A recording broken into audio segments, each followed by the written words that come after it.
I overheard someone talking about their problems the other day. I had the worst day ever, they said.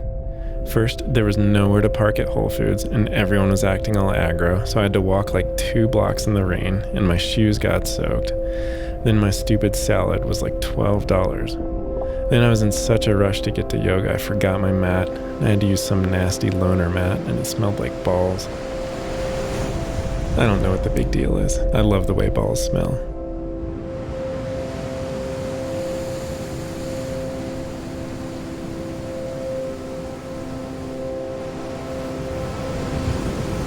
I'm pretty sure Ben knows I'm dying. I'm not sure if it's the cancer or something else, but he's been taking me to all the places we used to go to and checking on me a lot. The other day he asked me to let him know when I was ready to go. He said he didn't want me to suffer.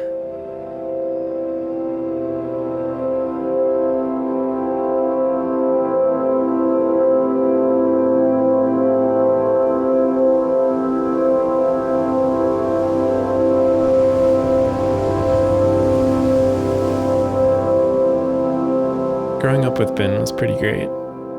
He made pictures for a living and didn't feel as comfortable in the city, so we traveled around a lot. He's what his hippie friends call a free spirit or something. We camped a lot. I'd pretend I was a giant stinky butterfly. I'd help Ben find girlfriends. We'd go shark fishing. We'd do yoga. I'd give him kisses. We'd hang out with famous people. We even went sailing in the desert once. Which brings me to a time in my life that I've always been a little self-conscious about. Of course, it's not my fault, but I became so handsome that it was impossible to ignore. When Ben started to notice, I had to start working for a living.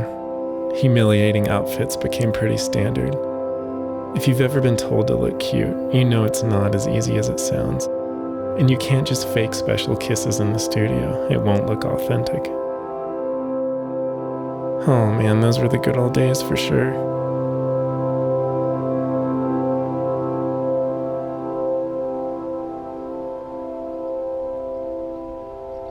I think most people would have left their old dog at home, but Ben insisted on taking me to all our favorite spots one more time. I think he feels like he can't leave my side right now. This one time, about 10 years ago, we were camping at Joshua Tree, and Ben stood up by the campfire and just passed out, and he started bleeding. Things changed a lot after that. When I licked him, I could taste the chemicals they were putting in him to kill the cancer, but it just seemed like they were killing him too.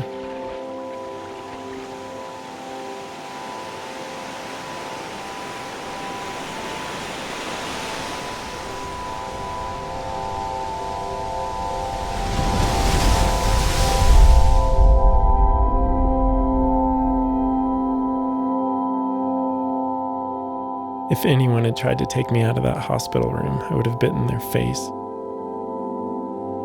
I remember feeling really sad for Ben when he found out he'd have to poop into a plastic bag attached to his stomach for the rest of his life.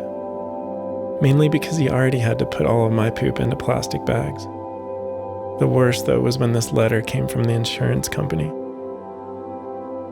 One time I had the best dream ever. I dreamed I had rabies and snuck into the insurance company to share my rabies with as many people as I could before they shot me with a tranquilizer gun.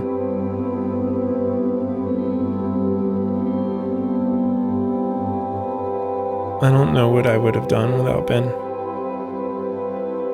I'm so glad his cancer went away. I'd be so scared right now if I was going through this without him.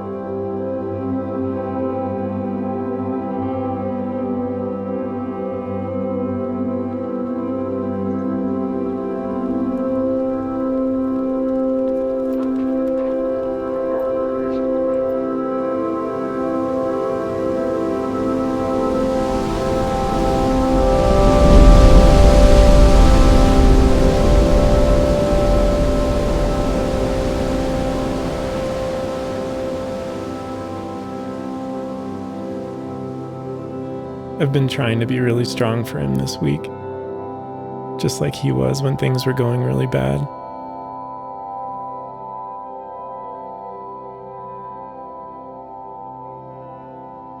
My last night was really peaceful. I wasn't hungry anymore, so I let Ben know it was time, and he let me sleep on his chest all night.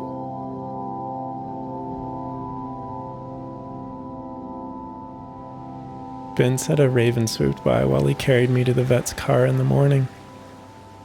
I'm sure his hippie friends had lots to say about that. There was this really smart scientist guy who thought that people could learn a lot from dogs. He said that when someone you love walks through the door, even if it happens 5 times a day, you should go totally insane with joy.